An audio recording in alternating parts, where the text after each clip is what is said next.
Jack and CJ are nominated for eviction, but the Golden Power Veto could change the nominations. Who will win it? Find out now on Big Brother Cheesecake for Office Wars.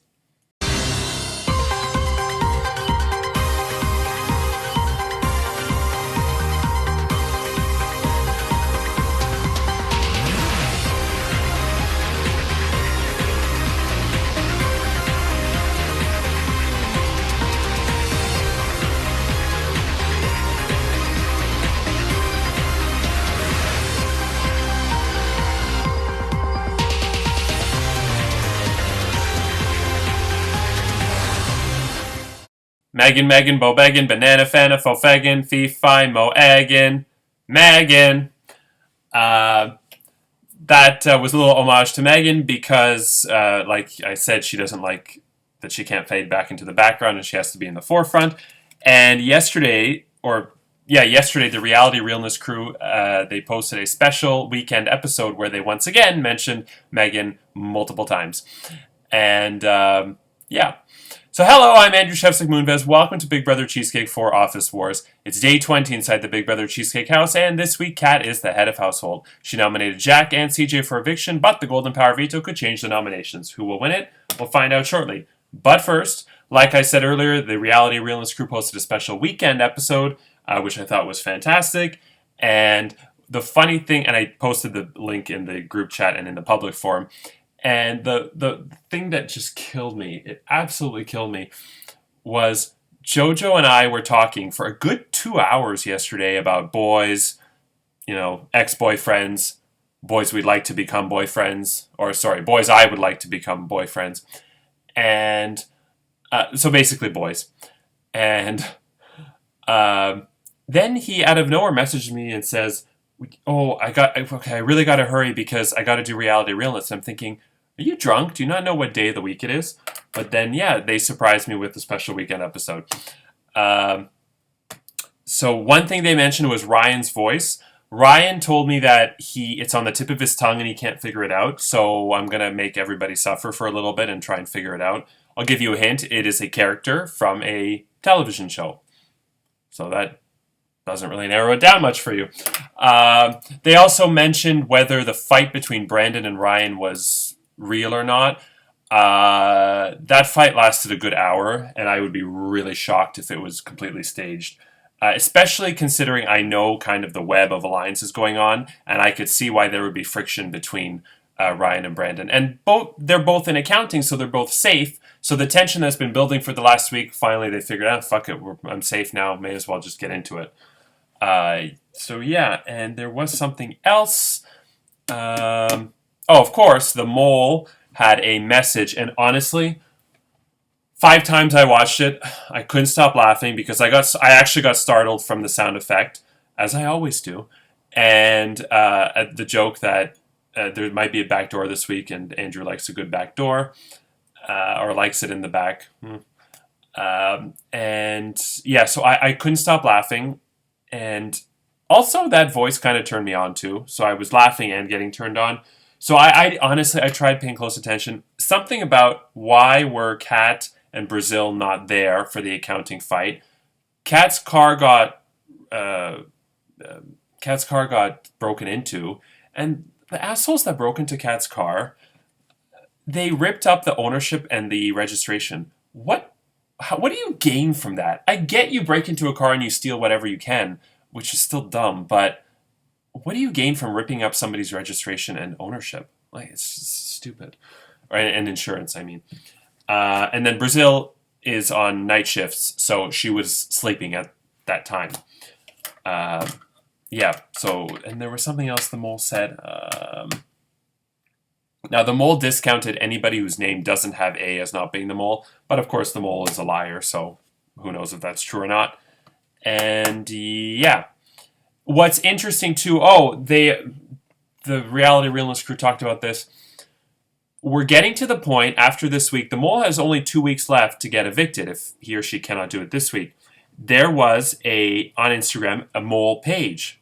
There was then a user by the name of Guacamole who is talking to the mole. I don't know who the Guacamole person is, The mole doesn't know who the guacamole person is.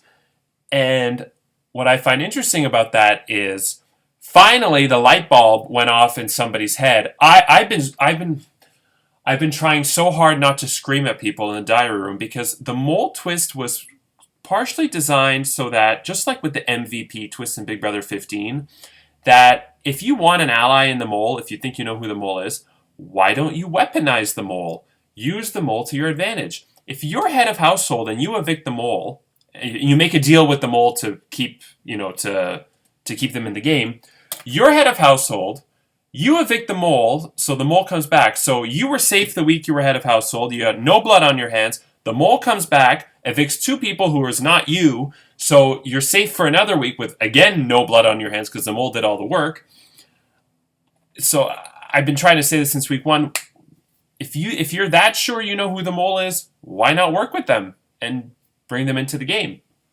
And clearly that's what this guacamole person is trying to do. The one thing is the mole cannot reveal his or her identity to anybody. So the guacamole person has to be positive they know who it is, because if they end up voting out somebody else, whoops, I evicted the wrong person, oopsie doodles. But it is kind of interesting how these two people, the mole and the guacamole person, are interacting on Instagram, and neither of them is, they could be 99% sure who it is, and the mole had an interesting suggestion to me as to who it was. It actually wasn't the person I was thinking, but right, they could be both wrong, and they're talking to each other thinking it's somebody else. So I don't know. Okay, let's get to the results for the Golden Power Veto competition. This was a brand new competition. It went so well. I was so happy with the way it went down. Big Brother Survivor Man. To be clear, because Jonathan was sort of nitpicking or analyzing the rules, when I create a new competition, I go over the rules in my head for hours, days, scrutinizing, revising, changing things up. I drive myself mental. And next week's veto competition is also a new competition, which I've done a million times. And I usually play it out. This one I couldn't really do. But Exploding Beats, which was new, I practiced that multiple times to make sure that the rules were as fair as possible to everybody. So anyway, Jonathan was questioning why the answers would be public. I did this for two reasons.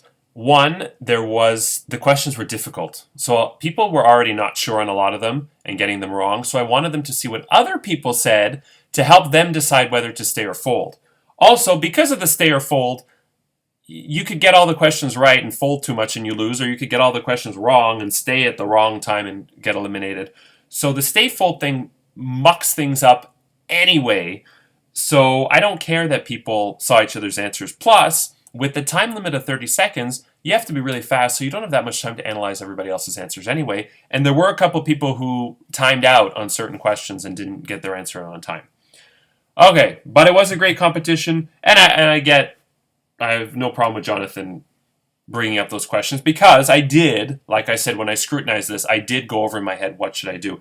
And fun fact, when I originally made this competition, if you're a Big Brother superfan, you know that in stay fold competitions, the rule is that if you stay and are wrong, you are eliminated. That's how it always is. I changed that because I worked so hard on creating these questions that I didn't want somebody to win it in round one. And it's in round one, as you're about to find out, 5 people stayed. All 5 people who stayed were wrong. So if I didn't put the 3 strikes rule in, the game would have been over on the first question, and Brazil would have won. So, sorry, Brazil. But the rules are always predetermined, like, prior. So I didn't know that Brazil would have won. Okay, let's get to the results. Okay, round 1.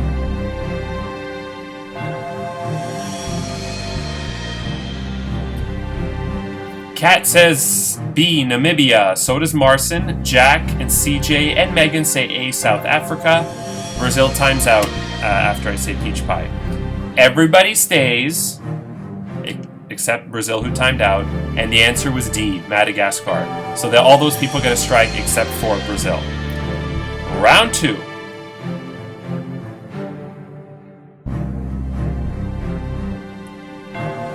Kat says B, Philippines. Everybody else says C, Thailand. Everybody stays. The correct answer is C, Thailand. So Kat goes up to 2 strikes, and everybody else gets a point. Round 3.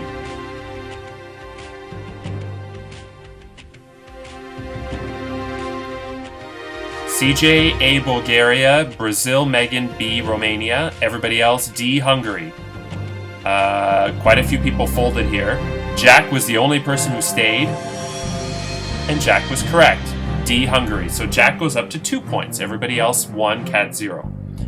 Round 4.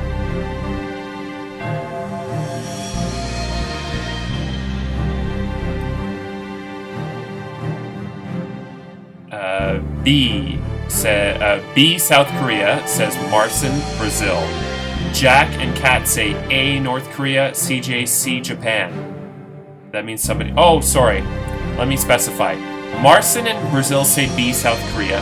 Kat says A, North Korea. Then I type in peach pie, so CJ and Jack are out of this round. Of those people, Marcin stayed, Brazil stayed, Kat stayed. The correct answer is A, North Korea. So only Kat gets it right. Marcin goes up to 2 strikes. And Marcin says, shit, read it wrong. He put the wrong answer and he knew it was North Korea. Round 5.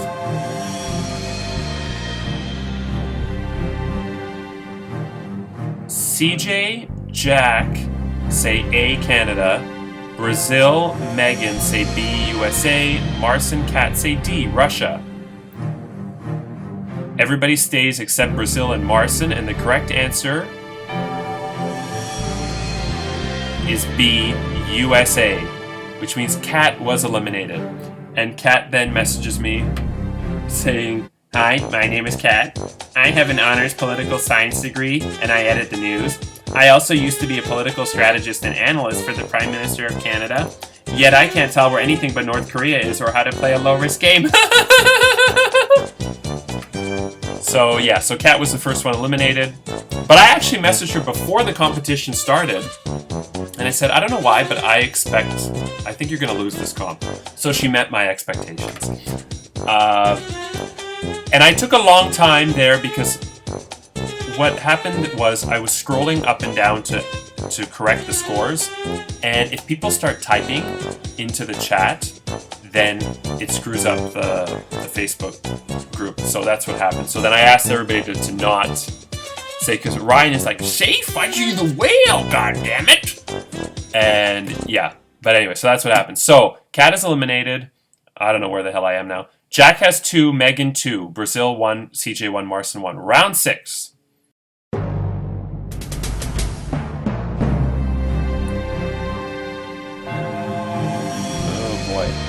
CJ and Megan say A, Greece, Marcin B, Turkey, Brazil D, Croatia, Jack C, Morocco.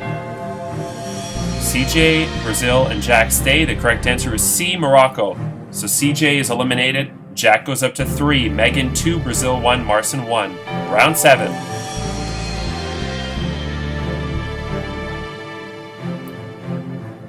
Brazil says B, Brazil. So does Jack and Megan. Marcin says D, Colombia. Jack stays. Playing aggressively. Only Jack stays. And Jack is correct. B, Brazil. So, Brazil, the American, folded on USA and Brazil.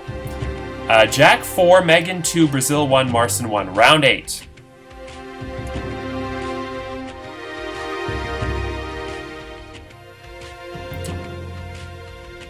Brazil C, Lithuania. D, Marcin D, Estonia. Jack and Megan B, Latvia. Only Megan stays. The correct answer was A, Finland, so they all got it wrong.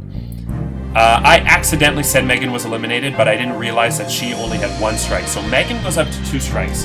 At this point, everybody has 2 strikes. So if you get it wrong, if you stay in your wrong, you're out. Jack has 4, Megan 2, Brazil 1, Marcin 1. Round 9.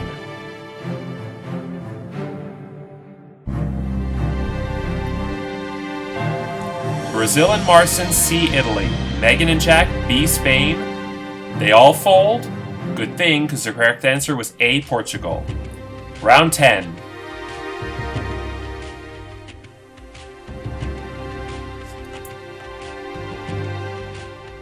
Megan says A, Argentina. Brazil, B, Chile. C, Jack, C, Paraguay. And Marcin times out. Jack stays, and immediately Lynn puts the thumbs down emoji on the thing. Jack had a lead by 2. He stayed, and the correct answer was A, Argentina. So Jack is eliminated. Megan 3, Brazil 1, Marcin 1. Jack messaged me after and said, you know that the Iguazu Falls are also in Paraguay, and I panicked and I thought, oh my god, don't tell me. I made the wrong answer. I double-checked my source, National Geographic, and that picture was taken in Argentina. So, and in the event that they're wrong, sue National Geographic, don't sue me. So anywho, because I would have royally fucked shit up. Okay, round 11.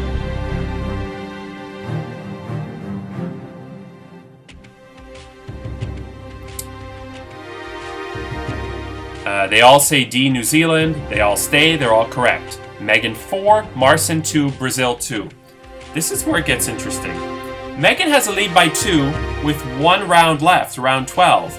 So all she has to do is fold and she wins. But as you'll find out, Megan stayed on the last question, which means either A, she's a gambleaholic and was just cocky and was gambling. B, she was trying to throw it. C, she didn't understand the rules really well, or she got excited in the moment and forgot that she had a 2-point lead and just said stay. Or D, she just doesn't want to be in the background. She just, Megan. So there's round 12.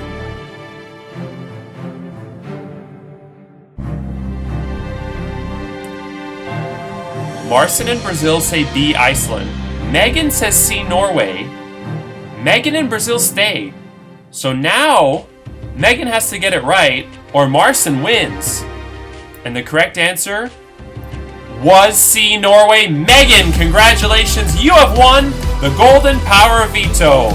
Stay in the forefront, girl. And you have until 10 p.m. tonight to privately message me whether or not you are using the Golden Power Veto to save Jack or CJ from the chopping block. And Kat, you also have until 10 p.m. tonight to privately message me the name of a replacement nominee and why.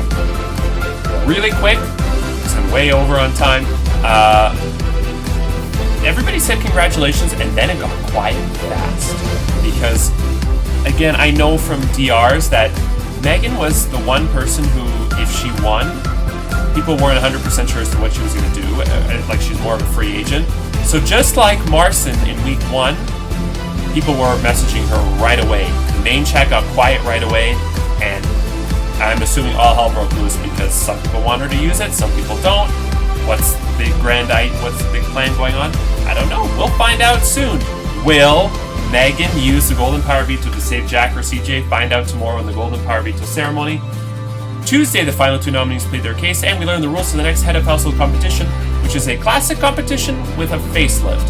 And Wednesday, another house guest will be evicted from the Big Brother Cheesecake 4 house, lose their shot at the $400 Cheesecake Factory gift card, and be fired from Dunder Mifflin.